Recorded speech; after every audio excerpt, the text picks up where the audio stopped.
श्रावण महिन्यातला शेवटचा सोमवार होता. महादेवाच्या मंदिरात जाऊन दर्शन वगैरे केलं. हॉटेलला आलं तर हे महाराज म्हणतात तू तर कधी देवाला जात नाही. म्हणलं जावं लागतं, रोज रोज नाही पण कवा तरी. हे महाराज कायम बोट करून बोलतात, त्यामुळे यांच्या संग लई बोलत नाही. उपास होता त्यामुळे चक्की खाली. सतीश गारटले होते पावसात भिजून, त्यामुळे म्हणले चहा दे. चहा दिला त्यांना.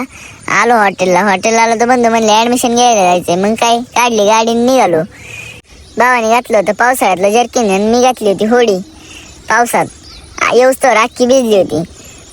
हा दूर बघितला, डोक्यात वेगळाच विचार आलता, पण जाऊ द्या म्हणलं, गडबड होती. काढली गाडी 120-300 निघालो. बंधू म्हणतात दामानी. अरे म्हणलं तो यापेक्षा बरं आहे. पेट्रोल टाकलं, पारगाव फाट्यावर निघालो परत 120-300. एवढ्या मोठ्या कॉलेजमध्ये आल्यामुळं भाऊ झालता कावऱ्या बावऱ्या. तसं कॉलेजचा व्ह्यू मस्त आहे. गेल्या भाऊ लागला याला त्याला फोन करायला. अरे म्हणलं फोन ठेव, महत्वाचं काम कर.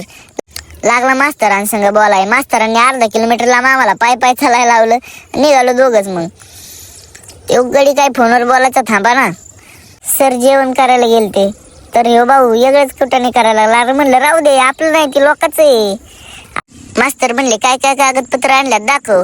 ह्यो पहिली ते 10वी नुसते निकालच दाखवायला लागला. काय सांगू तुम्हाला. तिथं आमचं काम काही झालं नव्हतं. आम्ही निघालो तर भाऊ म्हणला गाडी मीच चालवणार. पर्याय नव्हता त्यामुळे दिली चालवायला. निघालो. रोड खराब होता, बेत बसलो माग. भाऊ काही ऐकतोय होता. 120-300 निघायचा. आई साहेब हॉटेलला गेलो गारगाव मध्ये शिपी आमटी खायला. त्याला म्हणलं बिल कोण भरणार. लागला इकडे बघायला. भरलं बिल निघालो. घरी आलो. अर्जंट मध्ये भूक लागली होती. भल्या मोठ्या बघुण्यात घेतली आमटी ओतून. काय बसवायचं होतं जेवायला, पण कांदा लिंबू चिरल्याशिवाय काय बसता येत नव्हतं.